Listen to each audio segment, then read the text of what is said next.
டெரேரியம்ல முக்கியமாக பார்த்தீங்கன்னா, நெறைய பொட்டானிக்கல்ஸ் ஆட் பண்ணலாம். நம்ம எப்பயுமே வந்து எப்படி சொல்றது, லோட்டஸோட அந்த சீட் பாக்கெட்ஸ் அது யூஸ் பண்ணலாம். அப்புறம் வந்து சவுக்கு மர காய்கள் யூஸ் பண்ணலாம். இது பைன் மரம் அதோட கோன்ஸ் யூஸ் பண்ணலாம். அப்புறம் வந்து மரப்பட்டைகள் யூஸ் பண்ணலாம். எல்லாமே நமக்கு தேவையான ட்ரிஃப்ட்வுட்டு, கொக்கோ பிட்டு, கறி அது மாரி எத வேணாலும் யூஸ் பண்ணிக்கலாம்.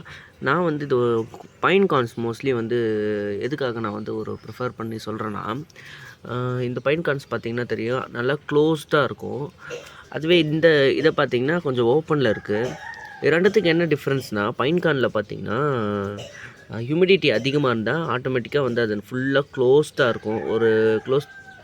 ஒரு ஷெல் க்ளோஸ் ஆகிருக்க மாதிரி இருக்கும். ஹியூமிடிட்டி குறைய குறைய பார்த்தீங்கன்னா, இது ஜஸ்ட் இப்படி அப்படியே பூ பூக்கிற மாதிரி அப்படியே விரிஞ்சிருக்கும். இதை வச்சு நம்ம வந்து டெரேரியமில் ஹியூமிடிட்டி கரெக்டாக இருக்கா நம்மளோட டெரேரியமில் அப்படின்னு தெரிஞ்சுக்கலாம். அது ஒரு பெஸ்ட் இந்த பைன் கார்ன்ஸை பொறுத்த வரைக்கும்.